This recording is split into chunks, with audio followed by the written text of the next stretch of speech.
From our modern standpoint, The coffee flood! Oh, it was just a delusion? mixing coffee water with milk is as simple as 1 + 1 = 2. But why did it take hundreds of years since coffee was first brewed in Yemen until someone finally dared to pour milk into it? From the 15th to 17th century, medical science in both the Middle East and Europe was heavily influenced by Galen's ancient medicine called humoral theory, which is the balance of bodily fluids. Back in that era, coffee was classified as a substance with a hot and dry nature.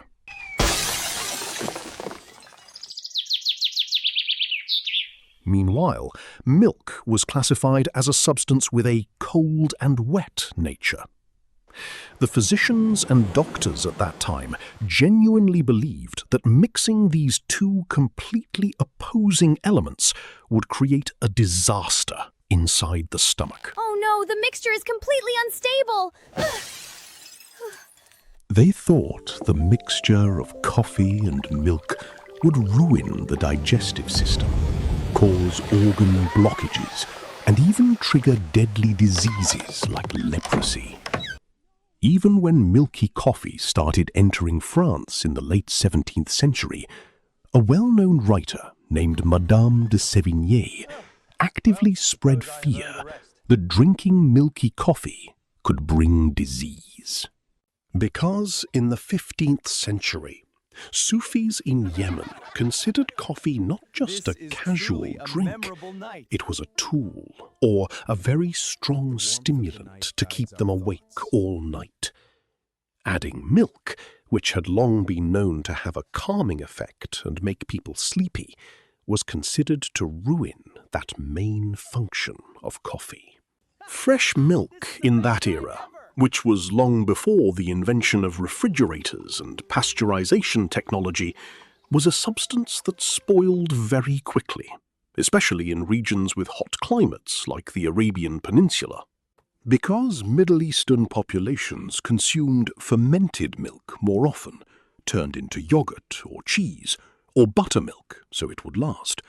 So mixing sweetened condensed milk or fresh pure milk into hot drinks was not practical, because liquid fresh milk supplies were not always available at the dining table.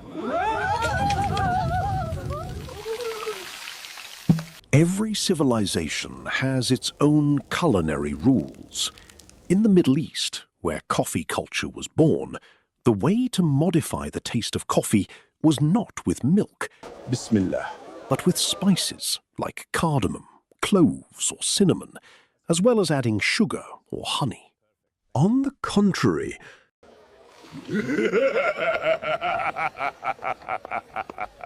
the culture of adding hot milk into drinks, especially tea, is a culture more dominant among Asian nomads like Tibet and Mongols, which was later adapted by Europeans and the Chinese.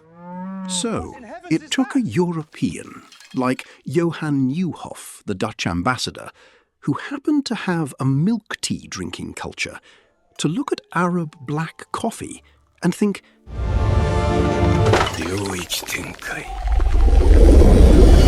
what if I apply my tea drinking method to this bitter drink? It turns out the medical fears of people back then were 180 degrees wrong. Scientifically and chemically, mixing coffee and milk actually creates a synergistic reaction that brings several specific benefits that are very advantageous to the body. One of them is multiplying the anti-inflammatory effect. This is a fairly recent modern science discovery. Coffee is very rich in antioxidants called polyphenols, while milk is rich in amino acids, protein builders. When the polyphenols from coffee chemically bond with the amino acids from milk, this combined compound is proven to be twice as effective in fighting inflammation in immune cells compared to if you only consume polyphenols from black coffee alone.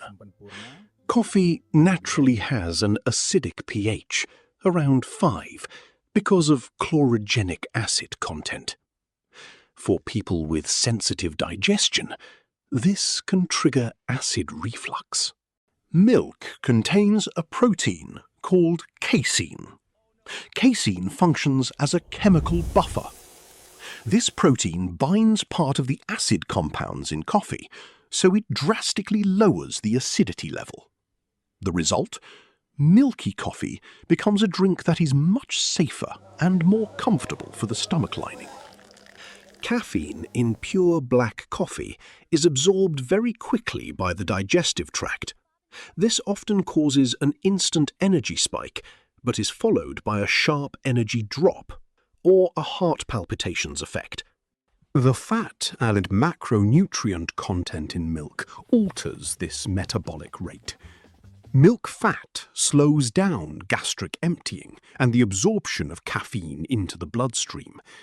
As a result, the energy boost you get becomes more stable, smooth, and long-lasting.